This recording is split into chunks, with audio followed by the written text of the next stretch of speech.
Good morning, everybody. It's 8 a.m.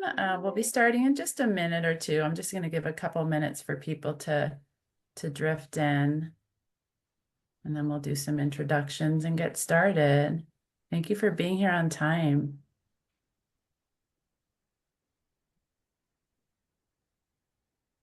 There's a couple people that are in the meeting but have their videos off, but we'll still do introductions in a couple of minutes. Hello, Stacy.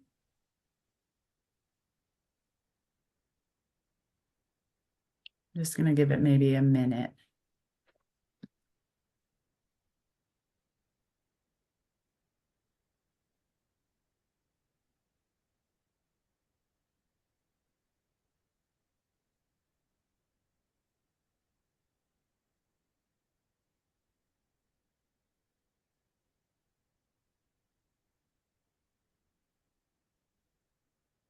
Okay. We'll just go ahead and get started. Thank you, everybody, for being here. It's the Santa Rosa Safe Routes to School Task Force meeting. We come together, we bring together school district and site representatives, law enforcement from the city of Santa Rosa, public health, Santa Rosa Public Works and planning, and obviously the Safe Routes to School program, any other community partners that are here today. We welcome you. Thank you so much for being here. I am Christina Panza. I'm the director of the Safe Routes to School program for the Sonoma County Bicycle Coalition. We are contracted with the Sonoma County Transportation and Climate Authority through the One Bay Area grant, Go Sonoma Transportation Tax. Again, I welcome you all. Thank you so much for being here bright and early at 8 in the morning. This is the time that our school partners requested, and I'm happy that at this time worked for so many of you. We'll start with introductions, and then we'll go through our agenda. So I will just, since it's a Zoom, I'll just kind of like point, say your name, and then if you could just quickly introduce yourself, that would be great. So we'll start with Sarah. Good morning, everyone. Sarah Hadler here, Safe Routes to School Program Manager for the Sonoma County Bicycle Coalition. Bob? I'm Bob Middlestead. I'm with a nonprofit called E-Bike Access. Alexander? Oh, you're muted, Alexander. I can't hear your voice. Your volume might be down. I'll come back to you, Alexander, and I'm not hearing your voice. Josh? Good morning, Josh Medeiros. I'm the traffic sergeant for Santa Rosa Police. Brooke? Can you hear me? Yep. Awesome. So I'm Brooke from Santa Rosa Memorial Hospital Trauma Services. My role is injury prevention. Alexander, let's try you again. I'm still not hearing you. We'll come back to you. Jason? Good morning. My name is Jason Lee. I'm the superintendent of Roseland School District. Stacy? Hi, Stacy Desideri with Santa Rosa City Schools. I'm here to represent for our superintendent, who is double booked this morning. Laurel? Good morning, everyone. Laurel Chambers, Sonoma County Health Services Department. I'm the Public Health Division, and I also chair the Vision Zero Advisory Committee. Casey? Hi, good morning. Can you hear me? Yep. I apologize. I'm having trouble with my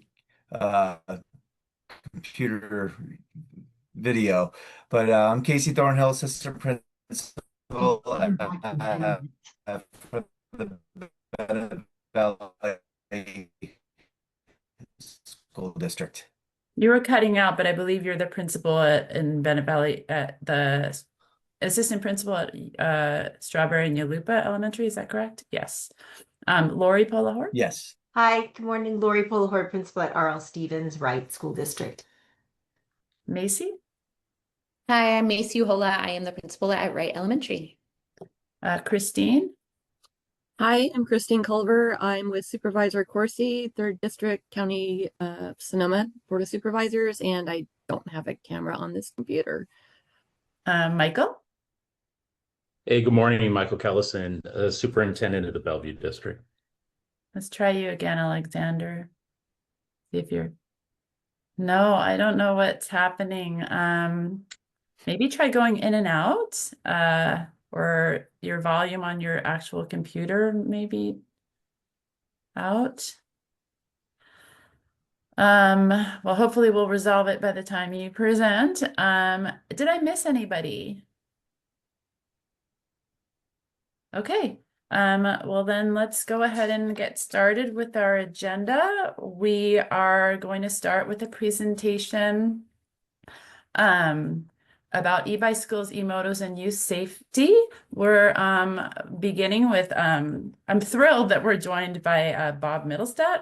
He is a retired trial attorney, resident of Marin County, and an e-bicycle advocate who's been supporting our Safe Routes to School program of late. He got started by advocating for greater access for electric mountain bicycles, but got pushback from people warning him that the next wave would be kids on throttle e-bikes. So we started looking into it, was dismayed by what he found, and as a result, his focus has shifted to advocating for common sense policies and programming regarding e-bikes and street illegal e-motos. He's been featured in New York Times Sunday magazine last December. He's included in the Moneta Transportation Institute's recent report on e-bikes to the California legislature. Thank you, Bob, for being here with us today, and I'll take it to you. Okay, thank you. And thank you, Christina and Sarah, for inviting me to make a brief presentation. This audience is exactly the right audience for this message, so I'm glad all of you are attending. To start with, what I want to talk about is the difference between the e-bikes we love and we want to encourage our kids to ride and the electric motorcycles that are illegal and dangerous. So I'll explain the basic difference, then I'll talk a little bit about what we're seeing in the schools and on the streets, and then I'll talk about some solutions that have worked in other communities. I've been working in San Mateo County, Santa Clara County, Contra Costa, Marin, and now I'm helping up in Sonoma. And so I've seen a lot of things that have worked and a lot of things that haven't worked quite as well. But let me start by emphasizing that I really do love e-bikes.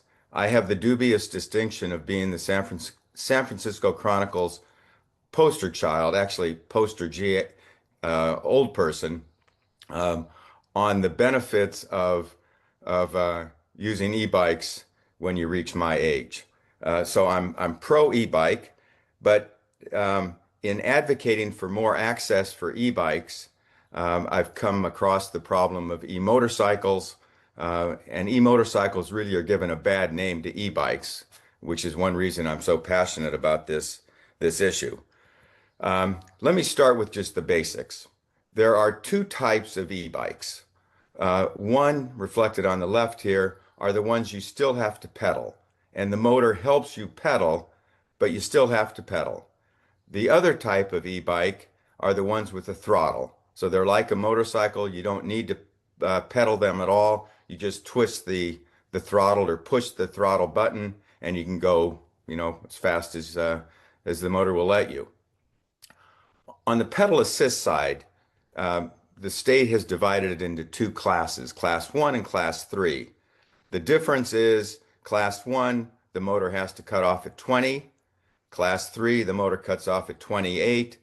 Because of that higher speed, under state law, you need to be 16 or older to ride Class 3. Class 1, any age.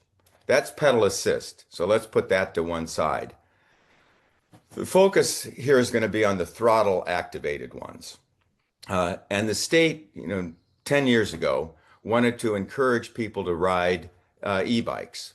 And so they decided we're going to treat some e-bikes as regular bicycles. And they have all the rights and privileges of regular bicycles. And the state needed to draw the line someplace between e-bikes that were going to be treated as bicycles and electric motorcycles. The state picked 750 watts, which is the size of the motor. It's about 1 horsepower, and the cutoff point of 20 miles per hour. So if its motor's larger than 750, it's considered an e-motorcycle. If it doesn't cut off at 20, it's also considered an electric motorcycle. That's the the dividing line to keep in mind. Why does it make a difference? Well, if it's an e-bike, treated as a bicycle, and you do not need a license, registration, turn signals, insurance, and so forth. If it crosses the line, all of those things are required. So that's the big difference, and it'll come into play in a bit. Okay, so now that we've got the basic framework, here's the test. Is this thing an e-bike or an e-moto? If we were together, I would ask for a show of hands, but let me just go on. How do you find out? The way we find out, and now Christina and Sarah are doing this, is you go to the website for this company. They are all too proud to advertise that their motor is 2,000 watts and they can go 40 to 50 miles per hour. So e-bike, e-moto, clearly an e-moto. But they try and be fancy and pretend that they're an e-bike because this is from their website, they set the top speed at 20 when they ship it to you, but then they give you the code. You just put 0000 onto the display on the handlebars, and voila, you can go 40, 50 miles per hour. So that's clearly an e-motorcycle. And unfortunately, it's not just that brand. It's almost every brand you see at your schools. This is one of the very popular ones.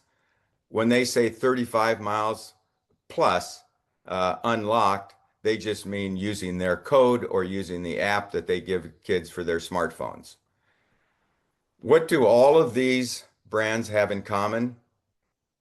What they have in common is their motors are either over 750 watts or through a simple use of an app or a button or a code, you can go way over 20 miles per hour. All of these are e-motorcycles. None of these are street legal. Our kids are adults. Nobody should be riding these. So what do the kids try and do to make this hard on the police? Well, one thing they do is you'll notice on this one, it has some Class 2 stickers. Class 2 are the e-bikes with throttles limited to 20. So you look at this and you think, well, it's Class 2, it's okay. You go to the website and you see that this one too has 2,000 watts, 37 miles per hour. So where did the Class 2 sticker come from? You go to Amazon and you can buy 8 of these for $7.89. So the kids are onto this, they just buy these and put the Class 2 sticker on them. Or they just tape over the brand name. And why would this student tape over the brand name? Because this is the company, 53 miles per hour or 62 miles per hour. The other trick kids use, Ridgestar is one of them that we saw in a lot of Santa Rosa schools. 28 plus 1,000 watts, clearly an e-motorcycle for the inexpensive price of $629. So we wonder why we see a proliferation of these. It's because many of these are less expensive than a regular bicycle. So what this student did, and Christine, I forget which school this was, but it was one of the ones we saw, they put a Class 1 label on it. And remember, Class 1 is for pedal assist, no throttle. So this clearly isn't a Class 1. Again, you can buy these stickers on Amazon. The name of the brand is on the battery. What the kids do is rub out the name, again, to make it difficult for the police.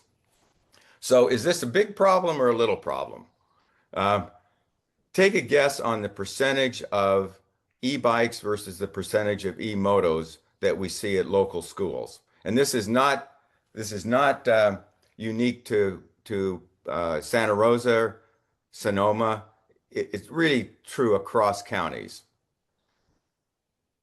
What we see is that the range is 73% on the right-hand side for Sonoma. 73% of the electric devices we see at schools are e-motos. Only 27% qualify as e-bikes.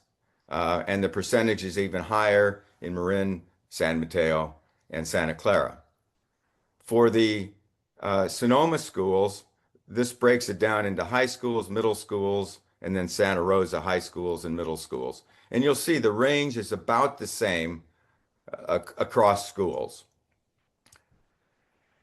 So with that background, we have been saying for almost 2 years now, actually over 2 years, that we've got an e-moto problem, not an e-bike problem. Finally, a couple of months ago, People for Bikes, which is the U.S. Bike Manufacturers Trade Association, agreed with us. And they came out with a 3-part publication entitled The E-Bike Problem is an E-Moto Problem. The Mineta Transportation Institute came to the same conclusion in a report they submitted just a couple of months ago to the state legislature.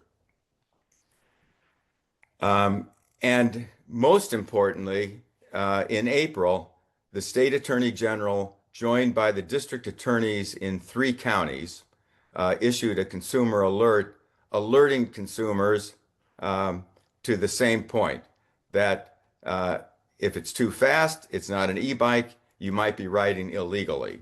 I am told that these district attorneys and the state attorney general are seriously working up a lawsuit against these manufacturers who are selling these things on the street, even though they're not street legal. Okay, finally, what are the solutions? What can and should communities do? The first point is to measure the problem, see what problem you have, and we do that by counting the bikes at the schools. And Christina and Sarah now are experts on counting bikes and e-motorcycles, and their data is what was reflected in the earlier slides.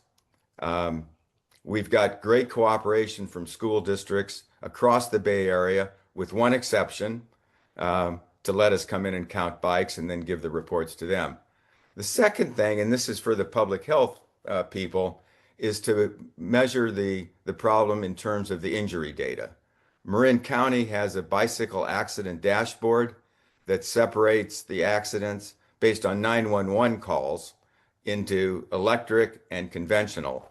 And what it shows is that kids 10 to 15 years old have 5 times the accident rate of any other age group on electrical devices. Most of them are e-motos, even though they only have a 1.5 times accident rate on regular bicycles.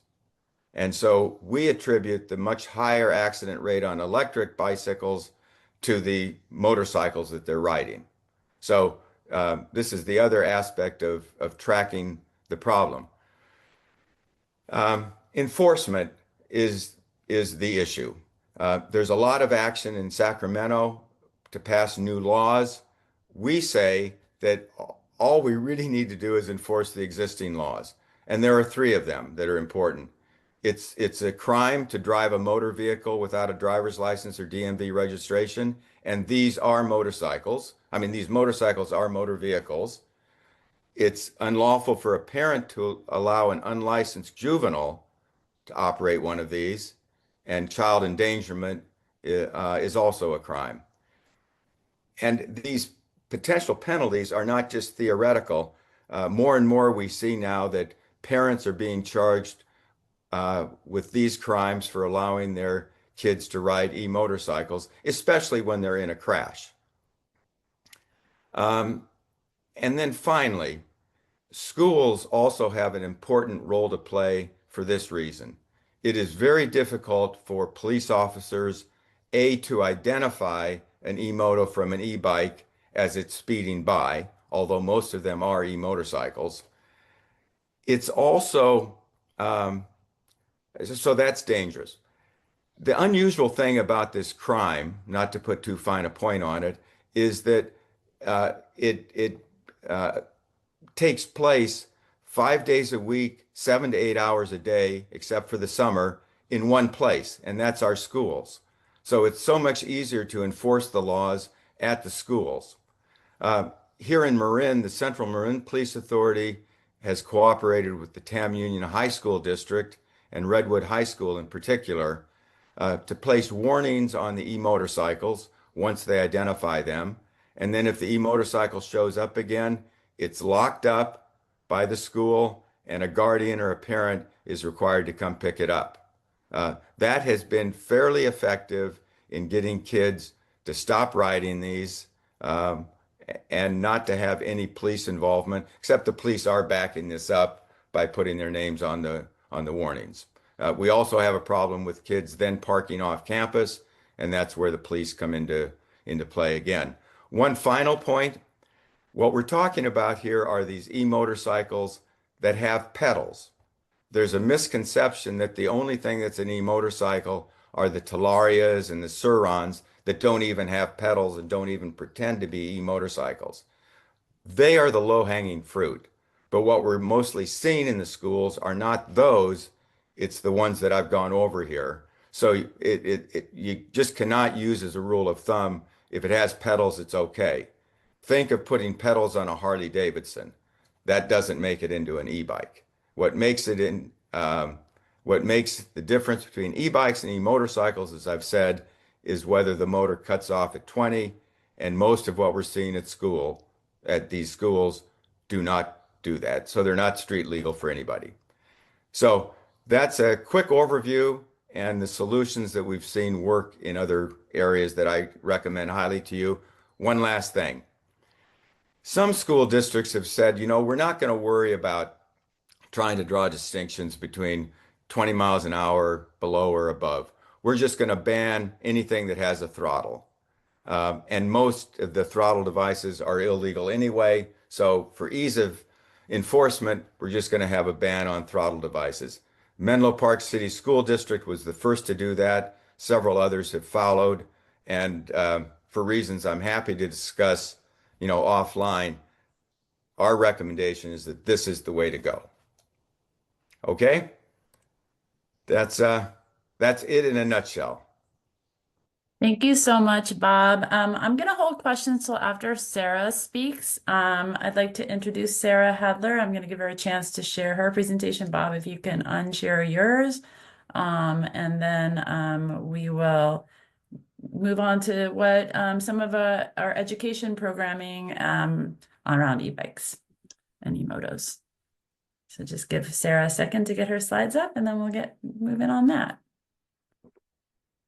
Okay, great. Can you see those? Yeah, so Sarah is our Education and Encouragement Program Manager. She's been working with me on Safe Routes to School for over 18 years, working on promoting more kids on bikes in general. She's taught bicycle education to thousands of students. She's a League of American Bicyclists certified instructor, which is the gold standard of cycling education in the US. She is a champion of bicycling. She's cycled through the US, Mexico, and beyond. You can see her around Sonoma County biking all the time. And she's just really just a bicycle ambassador. So, and she and I have learned so much about e-bikes and e-motos, and she has some important information to share with all of you about how to hopefully plug into some of our education programming. Okay, great. Thank you, Christina. So the good news, we heard some, I wouldn't say maybe bad news from Bob, but the really good news is that kids are still riding regular bikes, as we see in this chart. The data for Sonoma County is on the far right. If we look at a typical bike rack at a middle or high school, 76% are regular or conventional bikes. 6% are legal e-bikes, and 18% are those illegal e-motos that Bob was talking about. We strongly encourage parents and kids not to bow to peer pressure to purchase e-motos or even e-bikes for kids who don't need them or aren't trained properly to use them, in order to enjoy all the wonderful benefits of a conventional bicycle, including exercise. And we recognize that e-bikes offer real benefits when needed, and for teenagers who are properly trained to ride safely and handle the device. Our goal is not to discourage safe use of e-bikes. Our goal is to prevent serious life-changing injuries through a multi-pronged approach that includes all of you. So no single strategy and no single sector can solve this problem alone. Christine and I have definitely realized this over the past year of really delving into e-bikes. Creating a safer system requires active collaboration between parents, families, city planners, police, schools and districts, and medical and health providers. And that's one reason why we're all here today. E-bike injuries are predictable, patterned, and increasing. Unfortunately, injury data comparing conventional bike injuries to e-bike injuries is not available for Sonoma County or really consistently across the state. But here we see some data from Rady Children's Hospital in Orange County, and it's a stark illustration of what is happening. And anecdotally, we understand that e-bike injuries, most of which are actually those illegal e-motos, are occurring at an exponentially higher rate, both statewide and nationally. The yellow bar here represents the number of e-bike injuries as compared to the blue bar, which represents conventional bike injuries. And you can see that e-bike injuries have greatly increased over the past 4 years, kind of since 2022, and are continuing to significantly increase each year. And again, although consistent data is not available to illustrate this, we know that some proportion of crashes, injuries, and fatalities attributed to e-bikes involve higher power devices that are not legal e-bikes, but rather illegal e-motos. And by using common sense and some data from our neighboring county of Marin, it's most likely that e-motos are causing most of the injuries and fatalities. We also know that speed multiplies crash severity, so it's not surprising that we're seeing both a greater rate of crashes with e-bikes and e-motos, as well as an increased severity of injuries. ER doctors are seeing a lot of severe head trauma and pelvic injuries that are similar to motorcycle crashes. So education is a very important part of the solution and something we feel very strongly about. Our approach to e-bike education is through making parents, students, school, and district leadership aware of what is going on around the rise and use of e-bikes and e-motos among youth, as well as behavior management, classroom, and experiential education for the youth themselves. So let's start with awareness. We want parents to make informed decisions about what kind of bike to buy for their kids. We want them to choose a bike that fits their kids' needs and physical and cognitive abilities. And bottom line here is if your kid has not mastered riding a conventional bike, don't get them a heavier and faster and more challenging in every way e-bike. If a parent has made an informed decision to purchase their youth an e-bike, we recommend that they get a pedal assist. Stay away from throttles. Make sure that what they are purchasing is legal and not an illegal e-moto. We also recommend that parents purchase e-bikes locally at your local bike shop. You can ask questions of the people working there. You can test drive the e-bikes and make sure they are a good fit. And you can develop a relationship to bring the bike in for regular maintenance. We want to make sure that parents know the pros and cons of their kids owning and riding e-bikes. Some of the benefits are that a teen and parent have increased independence. They don't have to drive so much. And e-bikes can overcome barriers to biking like distance, hills, and carrying heavy loads. Lots of people on legal e-bikes instead of cars translates to less car traffic, safer streets, and better health for the community. But there are also lots of risks that parents need to know about. The increased speed and weight of e-bikes that makes them harder to control and stop, increasing the severity of an injury resulting from crashes. We must ensure that helmets are worn, and the negative consequences of not wearing a helmet are significantly increased with e-bikes. Many teens have a lack of experience riding e-bikes and even conventional bikes, not to mention the risk of parents erroneously purchasing an illegal e-moto. So this info flyer, will be available on our website and will also be shared with our school and district partners so that they can send it out to their school communities. It has info for parents about not being conned into buying your kid an illegal e-moto and what the consequences are if they do. We recognize that simply teaching the rules of the road or how to maneuver an e-powered bike is not enough. True safety requires addressing the human element, the behaviors, attitudes, marketing, and decision-making behind the handlebars. We know that there are a lot of online influencers that are promoting e-motos' illegal use on the roads and encouraging reckless riding. Talking to youth and teaching them about the consequences of their actions is needed. There's a fantastic, well-written and researched book by Beth Black called The Caring Parents E-Bike Survival Guide. This is the second edition that you see here, and we recommend this to parents or anyone who's interested, who are thinking about either buying an e-bike for their teen or who already have. And in the classroom, we teach conventional bicycle safety and rules of the road centered around being visible, predictable, and following the laws. We have also added specific instruction at our middle school level around e-bikes, focusing on the increased speed and heavier weight and the challenges that come with maneuvering e-bikes on the streets. We address the importance of helmet safety. We discourage youth to carry passengers on their e-bikes, and we talk about slowing down, giving yourself more braking time. We also discuss the greater risk for severe injury when there are crashes involving e-bikes. We also teach experiential education. We teach on-bike education at the elementary and middle school levels based upon the age and ability of our students.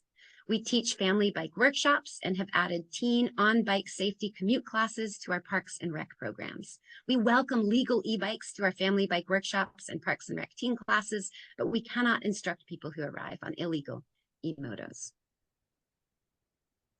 In summary, there are 3 areas of education that we focus on: awareness for parents and schools about what best fits the need and ability of the riders, and also what is legal and illegal; behavior compliance, which addresses knowing and understanding the consequences for following or breaking the law; and classroom and on-bike education is imperative for learning and practicing the necessary handling skills and nuances of road riding. Our Sonoma Safe Routes to School website has a whole section under our education program tab that is dedicated to e-bike education information, including our 2-page info flyer in English and Spanish that we have shared many times with our school partners. We also have links to many vetted online e-bike education resources that students, parents, schools, and districts can access at any time. And that's it. Thank you so much. And I'll turn it back to Christina. Should I stop the share, Christina? Probably. Yes. Stop the Okay. Thank you. Thank you so much, Sarah. Before we go to Alexander, hopefully we can hear you, Alexander, now, but does anybody have any questions or comments about the presentation so far? And also, I forgot to mention, if you're having a question during a presentation, feel free to put it in the chat and I can ask it on your behalf. I don't see any questions in the chat right now, but yeah. And just do note that Bob did put his contact information in the chat if anybody has a question for him directly. Hey, Christine, if I can just say one thing real quickly, while people are thinking of questions or if there aren't any. The other point that I left off has to do with electric scooters. As a matter of state law, you need a driver's license or an instructional permit to operate an electric scooter. We see so many of those at middle schools and a few even at elementary schools. And this is just black and white. They should not be at elementary or middle schools at all unless you have kids who are 15 and a half or older. That, it's sort of become normalized now to have e-scooters. And it's just something that we've encouraged schools and local police to focus on. And again, to Sarah's point, that's a matter of education first off, just to let parents know. Thank you. Thanks, Bob. And that info is included on our 2-page flyer. So we have a little section about e-scooters and the legality of what you need to have to ride one of those. So great. Thanks for adding that. This is Christine. A question about the presentations that you both provided. Is it possible? I did not see them in the calendar item that we received. Maybe they were there and I was using my phone, but can we get a copy of those presentations? And also, can you include a copy of the flyers that we can print out and share? Great. Yes. Thank you for that question.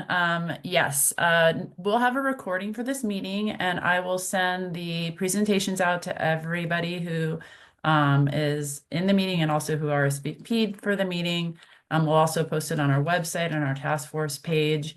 I can include the flyers as well. Yes. Thank you.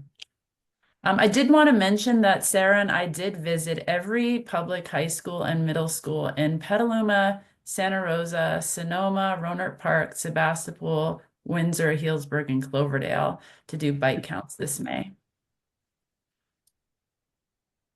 And we have a beautiful spreadsheet if anybody wants to see it. Yes, and we have pictures of the e-bikes that we and e-motos for every school. We have that if anybody's interested in looking at the data. It's just a snapshot. It's one day, you know, in May that we were there, but we took pictures of the e-bikes and e-motos and identified them and have links to their websites, and you know, so that we wanted to make sure that you know, we were accurate. We shared it with Bob to make sure, you know, we didn't misidentify anything. So any other questions? Raise your hand or just like jump out if you have a question or comment. If I'll say one more thing before I pass on to Alexander. We're really interested in school districts implementing policy around e-bikes. We can provide examples of policy language that have been utilized in other school districts. Bob has shared a document with us on that, whether you're, you know, having a policy around, you know, legal e-bikes or banning throttle devices. I think we're really hoping that school districts can take action on implementing some policy that will support, you know, have some align for kids and really understanding what is safe and unsafe. Also sharing information, not only on the e-bikes, like our e-bike flyer, but we will be producing more information on e-motos and e-bicycles. We'll share them on our social media as well. So follow us on Sonoma County Safe Routes on Instagram and Facebook to reshare information. Okay. I'm gonna, Alexander, do you want to test out, see if we can hear you this time? Christina, Can I Stacy has her ask hand up. Yeah, can I ask a quick question? Sure. For my school district partners, has anyone actually implemented board policy specific to e-bikes? At this time, we have, like, under student wellness, we have a sentence or two about keeping safety, but I'm hearing more and more that, and I'm actually, while we're talking, I'm looking in Assembly to see if there is sample board policy that's already been written. But I'm curious if any of our local districts have actually implemented specific board or ARs. We have not yet, Stace. And we did our own. I mean, we have a, you know, with our population, we have lower access to high-end e-motos, but we do see electric scooters at the middle school and high school level. So that's kind of where our angle is.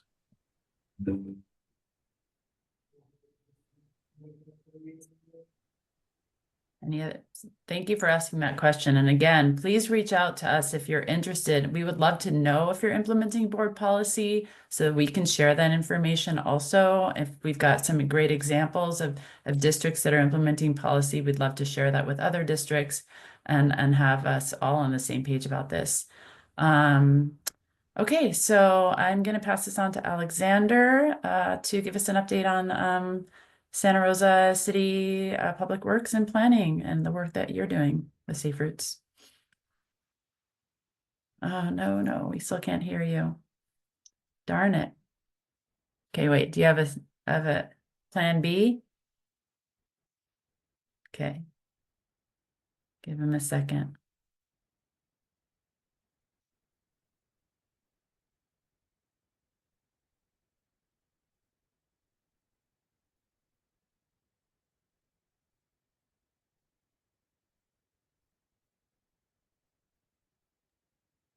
Hey, Christina, while we're waiting, a quick question.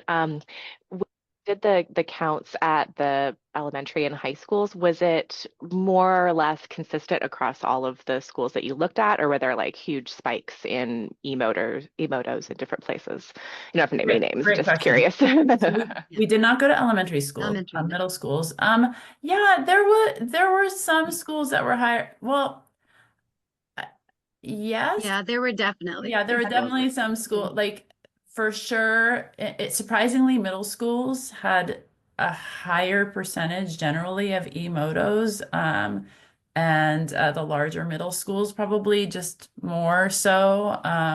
Ringan Valley Middle, Petaluma Junior, Kenilworth, definitely had a really high percentage. Rohnert Park was particularly, I think, High At the high high school, school. Rancho Yeah, Cotati, I Rancho think, are the Cotati High School. highest. So, and we do levels. have that individual data, and there is a spreadsheet. And again, I'd be happy to share it with anyone who's interested. And it has the breakdown by school. And again, it's just a snapshot. You know, if we go next week, it could be that, you know, Santa Rosa High School will have, or in An uptick. September may have way more emotos. But Santa Rosa High had, yeah, so it did vary by school, but overwhelmingly, most of the public middle schools and high schools had emotos. Yeah, versus e-bikes. I had a quick question too. So just to clarify, because I know a student will ask this. Yeah. Even if the bike is being ridden under 20 miles per hour, if it has a capability to go higher than that, they still can't be riding it, correct? Correct. Okay. It's still illegal. Exactly, Lori. Yeah. Right. Yeah. The law is written in terms of, is the motor capable of Yeah. over 20? Exactly. And that's why the class twos are problematic, because they can be easily modified. And that's one of the reasons why some of the districts are banning throttle devices, because it's extremely difficult, if not impossible, to identify if somebody's actually riding a legal class two because of the modifications that are possible. Okay, Alexander, do we want to try again? No, we cannot hear you. Geez, I could have taken more time. I could have taken Alexander's time. Maybe Maybe call in. I wonder if you Can you could call in, call in, Alexander? yeah. And then but then I won't have your presentation, Maybe or he, you can email me your presentation and call in, and then I or could he could probably share his presentation. You could do His both. He could yeah, screen. stay in yeah, the you could meeting do and then both. Yeah. That's true. You could switch do, audio to phone. yeah. Yeah. Well, while you're working on that, I'll just go ahead and do my presentation, and then we'll have Alexander call in, and we'll get him, let's hope we can get that going after that. So Hey, Christina, I'm going to Yeah. drop off. Sure. But as I say, anybody who wants to contact me for more information, please do. Thank you so much, Bob, for being here. We'll be in Thanks, touch. Bob. Thank you. Thank you. Okay. All right, I'm going to just share a screen on the Safe Routes program. And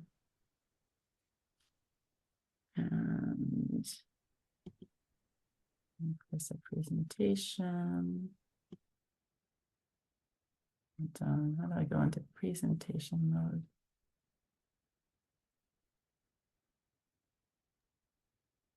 I think if you just go up to slideshow, Where is that? Okay. Oh, there it is. right at the top. Yeah. Oh, it was hidden. It's hidden. Oh. A technical difficulty. Okay, yeah. All right. So again, most of you know this, but you know, our Safe Routes goals are to get more students walking, biking, scooting, skating, busing, carpooling for transportation, and to make families and kids know how to be safe while doing so, and to identify those barriers to active transportation and build community. And for those of you new to the program, this is a really great image about, you know, all the benefits of Safe Routes: cost savings, traffic safety, climate benefits, safety from crime, having more people on the road, connecting with community, actually better academic performance. 60% of our transportation is greenhouse gas emissions. 60% of our greenhouse gas emissions are from transportation. So that's one reason that we're focusing on transportation. And I wanted to share about our enrolled schools. I think this is really important to understand. We do have 27 sites in the city of Santa Rosa that are enrolled in Safe Routes, that we're engaging with our programming, encouraging walking and rolling, receiving our education services. But please notice that we do not have very many middle schools and high schools, particularly in the Santa Rosa City School District, that are engaged right now. And there are resources that they can access through us. And being enrolled kind of helps because we communicate with our enrolled schools directly. So we'll make sure that we're getting them a flyer and that they're seeing it, and that, you know, that we ask them to share things, and, you know, we make sure that they're plugged in for an education resource. So we would really like to see more Santa Rosa City schools in general, middle schools and high schools, be engaged in our program. And our program is I know one of the challenges is that right now our middle and high schools are going through that merger yes, process. it's that yes. So Yeah. when I look back at that chart that you were showing, you mentioned Santa Rosa Junior Senior. but you Yes, mentioned yeah. Comstock, which is Yeah. now Pioneer Junior Senior. Yes. And so I know that you started working with Montgomery, but Yeah. Montgomery would be Montgomery Slater Junior Yes. Senior, you know, Absolutely. so. Comstock is this past year's data. Correct. For schools. Yeah. So absolutely, we are aware of that, and Yeah. you know, giving those schools grace, given that there is a huge transition, but we would definitely like to get in there. And this slide just has everything that we do. And I really, I mean, a lot of you know this already, but we are in the elementary schools doing education at the 2nd, 4th, 5th grade level. We have a middle school program. We do learn to ride workshops, family bike workshops. We've got a kids adventure camp in Santa Rosa. We do outreach at events, presentations, all of that. And again, when you're an enrolled school, we're talking to you about these things, and we're making sure we plug in. I do want to just specifically, Sarah talked about this a little bit, but at the middle school and or high school level, we have been doing teen bike commute classes in the community. We've got classroom drive your bicycle lessons. Even if we don't have capacity to come to your school, we've got video modules and quizzes for PE teachers that can be shared. And we do in school and we do after school rides as well. So we'd love to see, middle schools plugging into that in whatever way that they can and what we have capacity for and then, for those of you, many schools are getting our bike rodeo, 4th grade bicycle rodeos, 43 schools this past year, and so many in Santa Rosa as well. Our reach is, in Santa Rosa, we educated close to 900 2nd or 3rd graders, close to 1,200 4th graders, close to 900 5th graders, about 1,200 middle schoolers, or almost 1,300 middle schoolers in Santa Rosa in 24-25. This year's numbers are a little bit higher. This is last year. We haven't done all our numbers yet for this year. And again, we've got our encouragement programming. This is last year's encouragement resources, but we will have a whole series of promotional materials and themes and challenges for 26-27 that we would really encourage our schools to utilize. And as district representatives, anything that you can do to share with your sites to make sure that they are, engaged, because we know that our school sites have so many competing priorities, and hearing about our programming from multiple sources is always helpful. And having like leadership, it's a bottom up, top down sort of program. So when we have a leadership at the top that are encouraging, parents and site leadership to engage, it's always helpful. And we had challenges last year. These are just some of them. We had an art contest. All the art in this slideshow are from our art contest last year. And, we're working with a lot of schools. This is really important for districts to be aware of, that one of the most effective programming as a family engagement, student engagement activity is to establish meetup spots for walking or biking to school that we call walking school buses or bike trains. And we had 15 Santa Rosa schools establish walking school buses or bike trains last year, some with multiple routes, some formed by teachers, principals, parents. It was pretty amazing. And on Bike to School Day, we saw nearly a 200% increase in kids biking to school. A lot of that attributed to bike meetup groups that, again, sometimes it's school site leadership and teachers who are doing that, and also parents. So I have a slide about our walk audit engineering. I think Alexander should be talking about this, but I do also want to point out that we have been auditing sites in Santa Rosa for the past almost 3 years to identify the barriers to walking and bicycling, and to identify potential solutions and work with the city of Santa Rosa to implement them. So we have done a lot of work in Santa Rosa. These are all the schools that we've audited. We have 10 more on the books for next year. And a lot of improvements has been made as a result of that. And Santa Rosa, I can speak more about this in detail. If anyone has any questions about their schools, Alexander hopefully will be able to elaborate on this, but a lot of improvements have been made as a result of walk audits that have been done by the city. The city is doing those improvements. We are not. We're just identifying them. And our website again is sonomasaferoots.org. Our Instagram and Facebook handle is Sonoma County Safe Routes. Please check it out. Please follow us. Please share it with your site leadership and your parents in any way that you can. And I thank you so much. All right, I'm going to stop my share. And let's see, Alexander, we can hear you now. Can you hear me now? Yes, And wonderful. I've got his presentation set up, so I'll share Okay, that. great. Okay, wonderful. Thank you so much for your patience, everybody.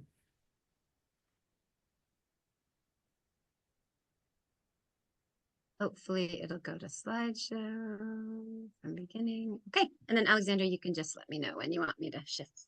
Yeah. So Alexander Oseguera, active transportation planner with the city of Santa Rosa. And I'm just going to be sharing some slides on how city of Santa Rosa projects and planning in partnership with schools in Santa Rosa. So this is our task force meeting. Some of the things we're doing, we have some traffic calming projects that we've completed. It's been pretty amazing to see the differences that we've done. It is a slow process. I will say that we do a lot of these little smaller projects in-house.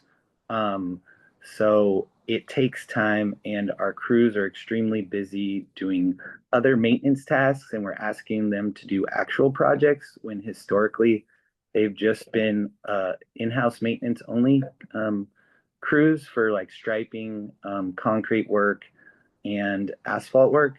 So I just wanted to mention that. But yeah, it's been nice doing the walking audits. One of the highlights of this year was in the past we went to R.L. Stevens Elementary where we did a walking audit. Through that walking audit, there was the raised concern of a need for a crosswalk in front of the school because students had been crossing at that location without a crosswalk. First, there's a picture on the right, top right corner. We did a pop-up at one of the walk and roll to school days. It was used. It was very well received. It really helped people slow down. So what we added with the crosswalk that was a pop-up was coning. That narrowed the lane, and it really made it so people went a lot slower. I was out there before and after, obviously, and you could tell the differences in speeds as the pop-up was put in. So through that, I know we received a letter from the principal asking for a more permanent solution, and it took us a while to actually implement, but what we ended up with was a raised crosswalk, as you can see in the top left corner, and then also in the bottom right. And that it's been pretty well received out there as well. The kids seem to be using it. I think we've heard some feedback from the principal that it's going well, but it's meant to slow speeds down, right? There was a lot of engineering that had to go into this because not only is this just a raised crosswalk, but there's drainage implications to putting something like this in.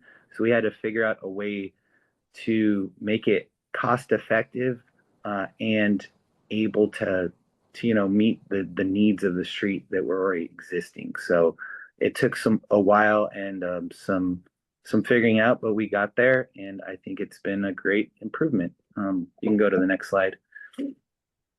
So another walking audit that we did was at Burbank Elementary. And so this is off Olive and Sebastopol Road.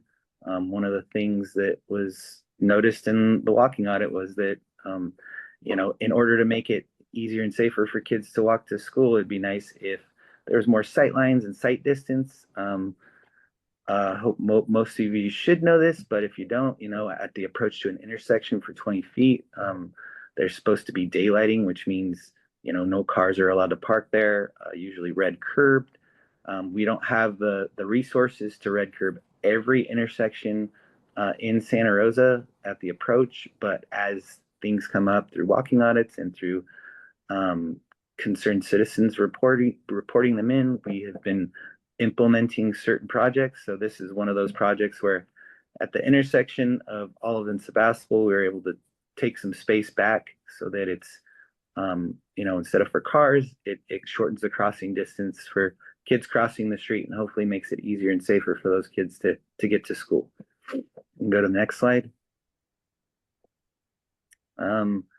Another one that we've been working on is at railroad crossings. I know this wasn't specifically as part of walking audits, but I know along some of these corridors in the past, kids have been walking. I know when the middle school was at Santa Rosa Middle over off East Street, there was a contingent of kids and students that would walk from along 9th Street all the way, into that, close to the Lincoln Elementary School area. So one of the improvements we made was protected bike lanes going up to the intersection. It helps shorten the crossing distance again for the kids, and crossing the smart path and potentially using that to get to the train. And also it helps slow speeds down. Go to the next slide. So this is one of our bigger projects. So I'm sure everybody's seen College and Dutton, but on College and Dutton, we added protected bike lanes. And part of that was informed by a walking audit at Helen Lehman Elementary. So a lot of what our future projects are, as we implement them, we've been looking back at what has been said at walking audits and what the school is nearby as we improve streets. So we were able to put protected bike lanes in. In the bottom right-hand corner, you can see that there's a crosswalk with a flasher. So the flasher wasn't there before, but we added that, right? So adding better crossings at these locations can help students get across the street. And obviously through narrowing of the lanes and adding the road dieting or lane reductions, it makes it so that there's less travel lanes for those students to have to cross.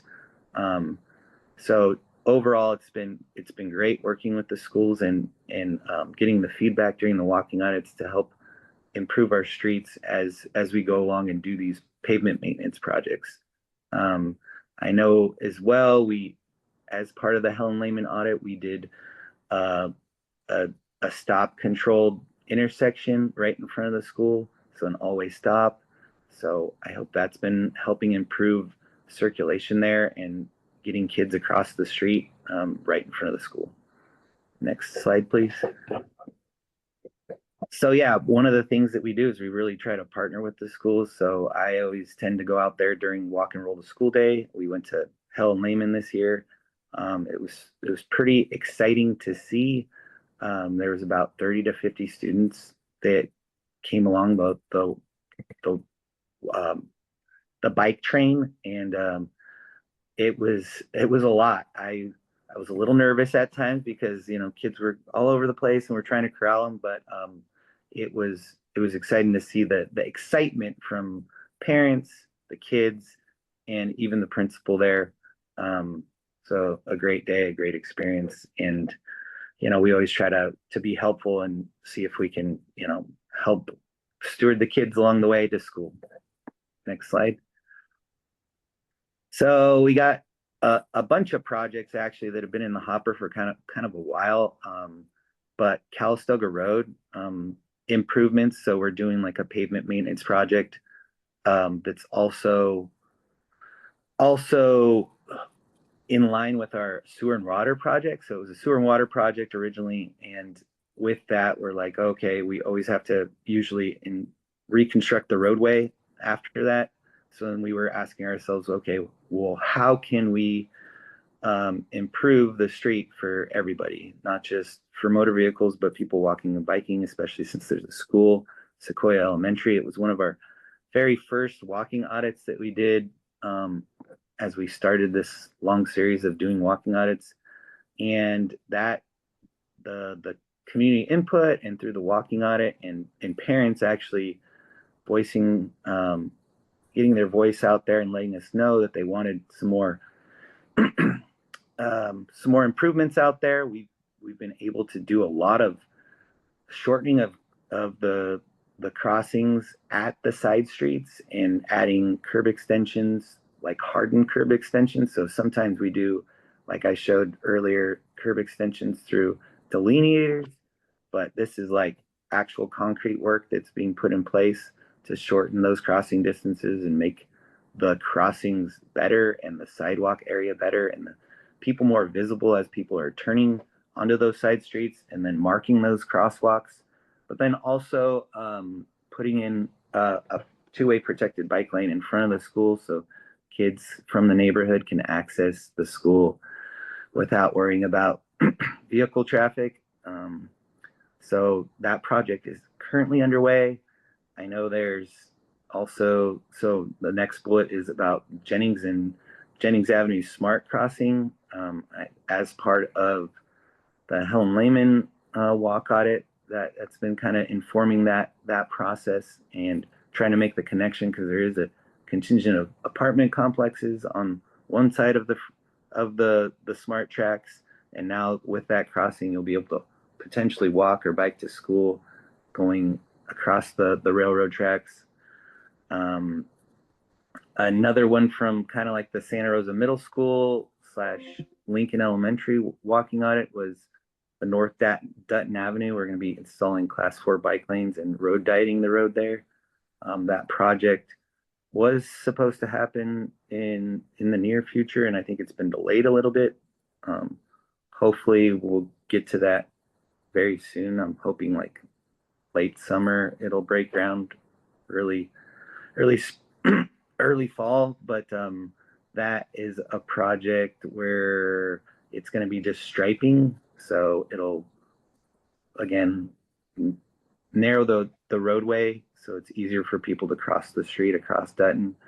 I think it makes a big impact, and in the future there will be a roundabout at 9th Street and Dutton Avenue as well, and that has a traffic calming effect as well. One of the things that we're planning on doing in August is to do a pop-up event with Roseland Creek Elementary. So we're going to go out to behind the school on Kamali and Lazini. During the walking audit that we went to there, that the parents were very concerned about people parking on the corners and the sight distance for kids walking across the street there, kind of the chaos that happens at that intersection. And so, like I said before, our in-house crews are very, very, very, very busy. So this is a way for us through a pop-up and through parent support. So we're hoping to get parents out there to help us install some very minor curb extensions, but those curb extensions obviously will shorten the crossing distance for the kids, and then also make it so people don't park on the corners, because if not you'll just be in the intersection, and more like daylighting for that intersection. So we plan to do that in August.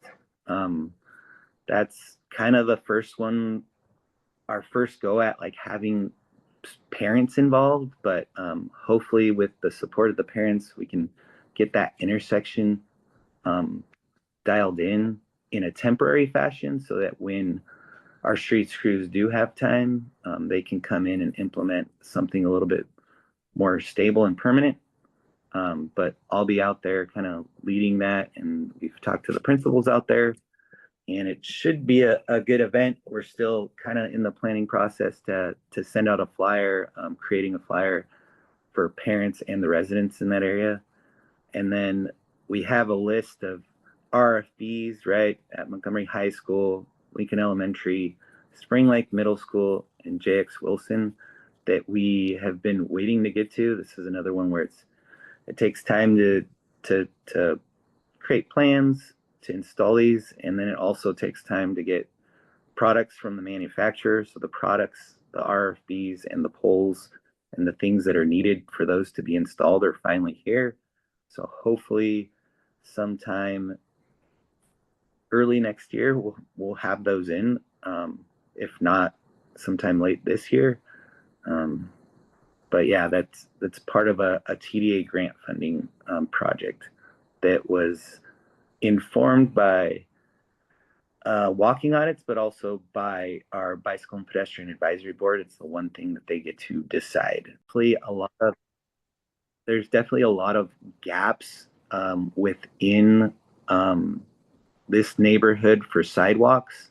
So this proposed multi-use path would go from Olive Park, right next to the freeway, right, and then kind of meander on Barham, go on Dutton a little bit, South Avenue, West Avenue, Delport, McMinn to the Roseland Creek Community Park, and then obviously Roseland Creek Elementary, and then out on a path that goes out to Stony Point and then to R.L. Stevens Elementary. So we plan to do some engagement in August. So look forward to that coming out and being sent to your mailbox. We're really looking forward to see what community input there will be and what kind of support we have for something like that. But some of the things that we were proposing is like at all the intersections, there would be some kind of raised features so that kids aren't having to go down on the street and then back up, or anybody using this multi-use path would stay at sidewalk level, and that cars would then have to come to like a slow, kind of like the raised crosswalk that's at R.L. Stevens, right, where it slows people down, and so it creates more visibility for people walking and biking as cars are driving by, kind of thing. So anyway, that's what we got going on, and thank you for your time. Thank you, Alexander. Does anybody have any questions for Alexander? Yeah, I would just kind of submit a question, Alexander. I'm going to put my email in the chat so that I can help you get, connect information, parents or whatever it is we can do to, for the Communidad de las Escuelas would be great. Thank you so much. And Jason, I think you asked if our resources are in English and Spanish in the chat. And yes, all of our resources all of our send home resources are in English and Spanish. The only resources that are not are some of our PSA videos that are really the audience is children. But when we have a PSA where the audience is parents, we do try to create that in English and Spanish.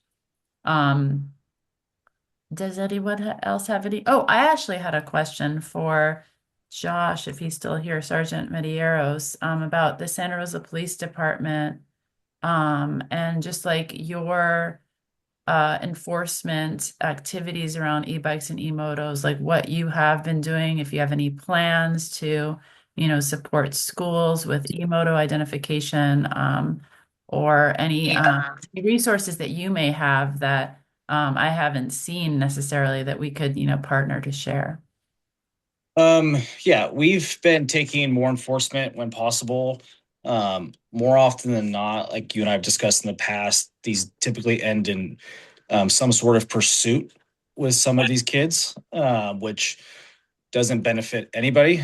We don't want one of these teenagers dying or being seriously hurt. So when they do flee, depending on who it is chasing them, we usually let them go and try to identify them later. We would be more than happy to work with the schools. We obviously need them to come to us and tell us they want to. We have so many schools in the city that we can't go to all of them, and my traffic unit is getting depleted rather quickly with our budget in the city. So we have to kind of spread the wealth where we're needed or wanted. So we're open to that. We've doing a lot more enforcement with actually towing the motorcycles. And getting those off the roadway, depending on what class they are, and e-bikes or the motorcycles, depends on what kind of tow we can do and how we do that. So they become much more of a public nuisance, especially when school is in. But we are more than willing to work with whoever wants to help continue the education and enforcement when necessary to ensure that no one is getting hurt, whether it be the motorists or the vehicles or pedestrians. So we're open to all suggestions. We just need people to want to work with us. I was wondering about the SROs. Like I was curious about, when Marin, that Central Marin Police came up with that, that warning flyer that could be put on e-motos on school campuses. And I know that school staff they may not have the capacity to go to a bike rack, identify an e-moto, slap a label on it. Obviously, you can't send officers to schools every week or every day to do that, but like maybe schools could do that. Maybe there is capacity if they have something. And then, or maybe is that something that the SROs could be trained? Like we could work with SROs to identify, to kind of like show them the data we have shared and like all the different types of emotos and their so they can identify them on middle school and high school campuses. But then I don't know if you have the capacity to sort of like follow through if they're really like on that flyer it said, if we see this again, it will be impounded. And I didn't know if that's something that you could. Yeah, I mean, we don't have an SRO program currently. We haven't had one in probably 4 or 5 years. I didn't realize that.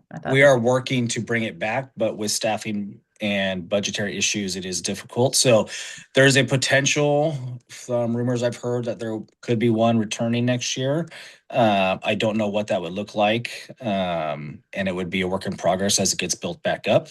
Right. But yes, those officers can work very closely with the schools, which they've done in the past to address concerns like that. Currently, I don't have the capacity with staff to be able to go to the schools and do that. We can assist in the education where we can through our social media. I have the ability to send officers at times to schools and have those communication lines open. But it's not something that we could currently do on a daily, even most likely weekly basis at this point. I only have 4 traffic officers during the day, and they would be the ones primarily responsible for that. So if the schools are open to that, we can work and address of what that would look like and what we could do to help. But it would be mostly falling upon the schools to take that level of education and enforcement. And then if it was something that continued, we could do operations to educate the teacher or the students and the parents. And usually the parents understand pretty quickly when we tow the car or tow the bike, and they have to pay the fees to get them out. So we're open to that. It just, like I said, the schools have to be on board with those actions. Right. I mean, if there's I mean, right. And I mean, that's, I think one of the reasons that, some of the school districts have banned throttle devices completely, because then they're not having to sort of like identify what's a legal one, what's illegal, and then figure that out. And, and then if there's a throttle, but again, there still needs to be maybe that follow through somehow. Yeah. And it's a difficult process. And my kids go to Windsor Middle School, and I see them with all kinds of bikes doing all kinds of violations and unsafe things. But I know they've done education. It just, unless there's follow through, there's not much that's gonna change. But I do think I feel like we should do something. Yeah. Rather than, just put a flyer out. Like it just feels like there's got to be a line somewhere where people are really understanding that these emotos are like hurting kids, and or kids are hurting themselves on these emotos. So I'm just hoping that we can figure it out somehow. And again, if you are a district looking to have a policy, I have policy language from various levels of policy, like ban all e-bikes, ban throttle devices, have a policy where legal e-bikes can be identified.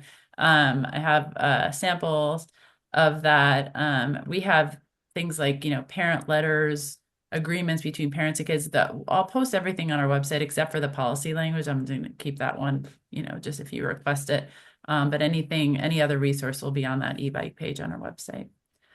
Does anybody else have questions or comments? I really appreciate the engagement on this topic, because obviously being able to have this be a part of a school conversation is kind of getting the kids where they live.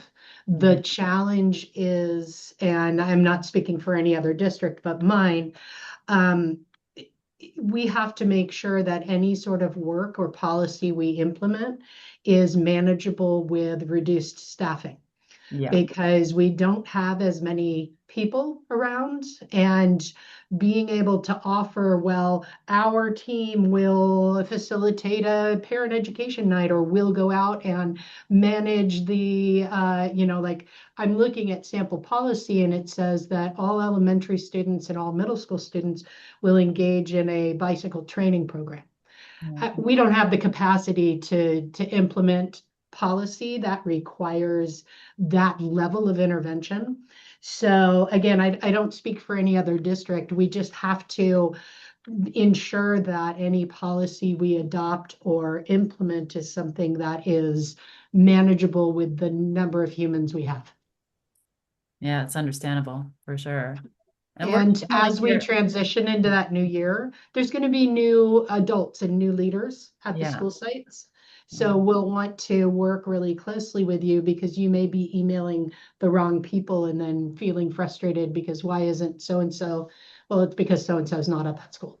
Right, exactly. Yeah, and I really appreciate Stacy, how you've connected me with so many of the site leaders within Santa Rosa City, and thank you for in advance for continuing to do that.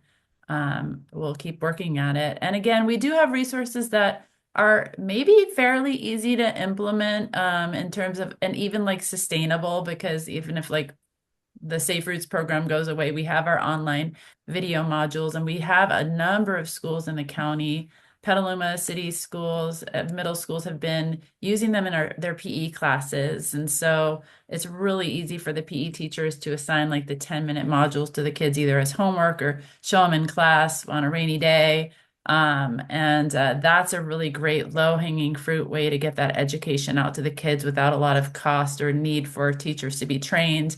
And or even that much time, having us, because we can't go everywhere. We have limited capacity as well to get to every single school in person on bike. But I think that is a low-hanging fruit that I would love to see, like every middle school PE program have access to and utilize in some way. Okay, any other questions or comments? Hector. Christine, I just want to say I've always appreciated your programs. I think they're really powerful and thorough and educational, I think, as a site administrator and as a parent. And I think I may have asked this at one of our last sessions around, well, actually I have two questions. One, do you table, for example, if we do like a back to school night or public events such as those to our parents, is there somebody available to do some outreach, maybe have a little table, or at least maybe provide some flyers? I think that was my second part of my question was, because it's a lot of the wattage and the speed limit and the class 1, the class 2 can be kind of nebulous, I think, as a parent or as somebody who's just kind of getting an overview. So something in a simplified form to be able to share with the community. Yeah. Yes. So first of all, yes, we do table. We have limited capacity. We can't be everywhere, in more than one place at a time, but we ask that our school partners email us a request. What is the event? What is the time frame? Can you have a table for us so we don't have to carry one? Those are, and if we're available, we will come to an event, especially if it's like a event where community partners are typically tabling and parents are milling about, kids are milling about, versus like an event like usually back to school night is like they're just beelining to the classrooms and we don't have enough time to really engage with the families. But I'm not saying we wouldn't do that, but just we have to consider all that. Brooke, I saw her put in the chat that she can help with that type of outreach. So it sounds like, Brooke is a wonderful partner. She has she helps supports our bike rodeo program, does helmet fittings, helps us obtain helmets. We have a great partnership with Providence to do that, and she has tabled at events for Providence and for injury prevention. And it sounds like we could maybe tap Brooke as a potential partner to table for injury prevention and / safe routes at school events as well. So yeah, just reach out to me about that. And I think you had another question and I'm forgetting what it was. I think it was just about how to get I think a simplified version of some of this Right. Yes. deciphering, like even that thing. yeah, the new thing I saw today was the sticker. Like you can buy the Yeah. stickers on Amazon. That blew me Yeah. out of the water.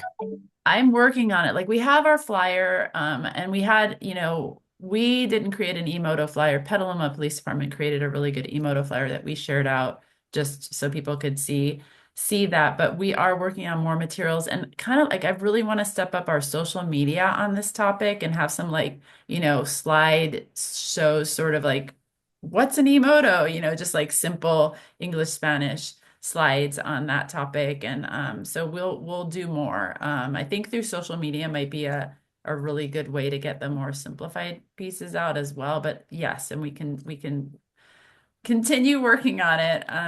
Yeah, because we're absolutely seeing that there is more need for education around emotos specifically, which our flyer did mention emotos or mention what a legal e-bike was, but it wasn't, as explicit about, like the dangers of emotos. Christina, I can share the screen. I pulled up the Petaluma police flyer real quick if you guys, it's really nice. That's on our website that you could access. Yeah. Maybe that seems like a simple Thank version. you. Right. And of I what you're mean, I looking for. did, if Santa Rosa Police Department does develop a resource, like we try to create resources all the time and meet school needs, but sometimes we just don't. Sometimes someone else does a better one first. So we are happy to like share another organization's awesome resource, like Petaluma Police Department, or if Santa Rosa Police Department creates something, or if Providence creates something, or the city of Santa Rosa creates something, or Department of Health Services. Please share your great resources with us too, and we will reshare them and make sure they're in our schools partners' hands. Brooke? You had your hand up? Yeah, Okay. thanks, Christina. So in some of the events that I've been to, I feel like there are parents who will pick up and look at the flyer information about what's illegal and what's not about e-bikes. What was shocking to me is how most parents have zero understanding that children are absolutely not allowed on an e-scooter. Like almost Yep. more of a lack of education and knowledge about e-scooters than even e-motos. Mm-hmm. I think there are parents who understand that the e-motos are illegal for their children, but are caving, like we say, to peer pressure to buy them. They know what they're doing is wrong, where it's a lack of true knowledge with this e-scooter situation. You see parents riding their children on an e-scooter and passengers aren't allowed. Not only are kids not allowed, but they're not allowed to be a passenger. So I'd like to see us be as advocating for education about e-scooters than just e-motos. Absolutely. I agree. And we will continue to work on that. And We did see a lot of e-scooters at middle schools, and it was really surprising because, there are not 15 and a half. Right. And from an injury rate perspective, it's the same injury rate for e-scooters. Yeah. Like when I'm looking at how many people are injured on an e-bike, I have close to the same number on e-scooters. Yeah. Yeah. Oh, I have another question for Josh or Brooke. One of the webinars that I went on, Senator Blake Spear had a really good webinar that I can share with this group as well, on, some of the current efforts around legislation around e-bikes and e-motos. And there was a police officer from Huntington Beach who spoke that their department is actually collecting data themselves, because it's not really SWITers, which is like the California, that they don't really have categories for, distinguishing e-moto crashes from e-bike crashes. And that is really important to kind of understand what the problem is. And in Huntington Beach, they had started collecting data like in 2020 or 2021. And they understood the breakdown between like e-bikes and e-moto crashes and injuries. And so I thought that was really interesting that a police department was doing that. And obviously like public health and or like SCTCA or Providence. I mean, we don't seem to have that data. Like we looked, Laurel and I looked for that data for Sonoma County for this presentation and just couldn't find what we were looking for. So I feel like that's an important step to take. Again, I was kind of, not to put Josh on the spot, like I was wondering if Santa Rosa Police Department has any would consider sort of like tracking that in some way. I mean, it's something we've discussed. It's based off how we track collisions now. It's not a box that's required by law, so it's not searchable in that way. Our group of intel gatherers, they do at times collect it, but it's dependent on the officer obviously noting that in their report. We can look up like bicyclists, motorcycles in our collision investigations, but it would require us to go through an additional 700 to 1,000 collision reports that just involve those two categories to determine what classification or if it was an actual motorcycle or just a bicycle.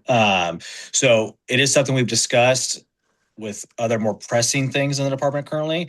It's not been at the forefront, but I can definitely bring it back up and see if it's something that we can start implementing on these collisions as a checkbox that's not required part of the collision investigation, but just as a data tracker for us. So it's something we have discussed.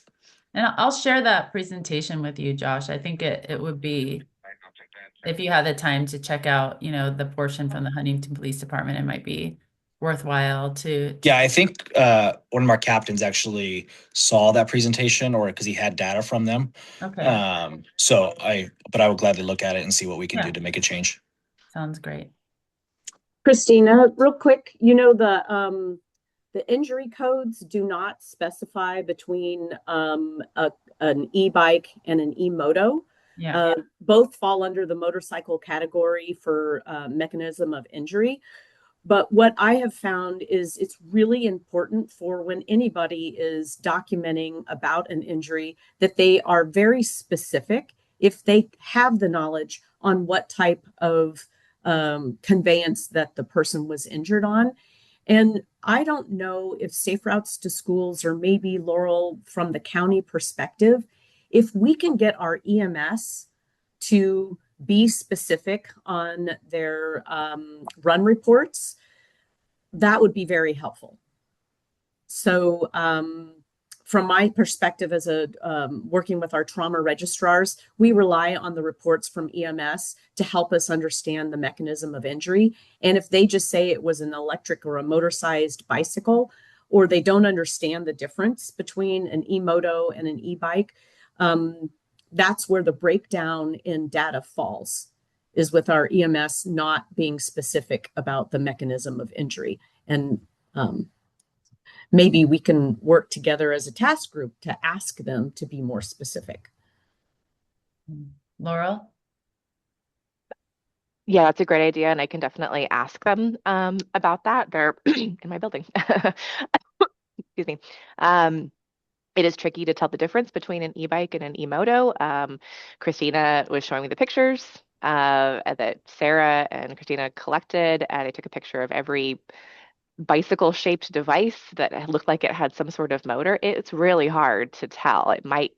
Maybe we can discuss this offline, but maybe it's like a throttle versus no throttle issue. I don't know, which I figure all of that out, but definitely a conversation worth having. And then I just wanted to throw out an idea, just speaking in first draft here, but would it be possible to send out a blanket notification at the beginning of the school year with some education around what is and is not allowed? E-motos are not allowed. This is what an e-moto is. And put it out to the parents that the police department will be doing surprise checks, and maybe the threat of having the vehicle impounded would help to make parents think twice. And then the police department wouldn't need to come out very often, maybe once a year, if that. But just the threat of the vehicle being impounded, I wonder if that would make it any sort of difference at all. Just to let the parents know that you're taking it really seriously now. Is there, have we tried to engage the CHP to help us with this? And how does that interact with our Santa Rosa? Well, they're mostly the unincorporated areas for traffic enforcement. In fact, I think that's what all they do traffic enforcement is in the unincorporated areas. They have been very supportive when we've, asked for, help with like helmets or outreach and things like that, even within the city. But I don't know the answer to that question. And I want to be mindful of time. It's 9:31. We have run out of time. I really appreciate everybody today. We do have a recording. Something happened and the recording stopped in the middle of the just randomly, and then I restarted it. So we have a little chunk of Alexander's presentation that's very small chunk that isn't going to be reflected on the recording, but we'll put that together, get you guys notes and links and flyers, and we'll keep working on this. And please reach out to me if there's anything I can do to support your site or district and implementing policy and connecting with the police department, or, let's just keep talking to each other. And we'll keep you informed when and if we have another task force meeting, hopefully maybe mid-year. Yeah. Thank you, everybody. Have a good day. You too, Brooke. Bye. Thank you, Bye. Christina. Nice Thank job, you. all speakers. Thank you.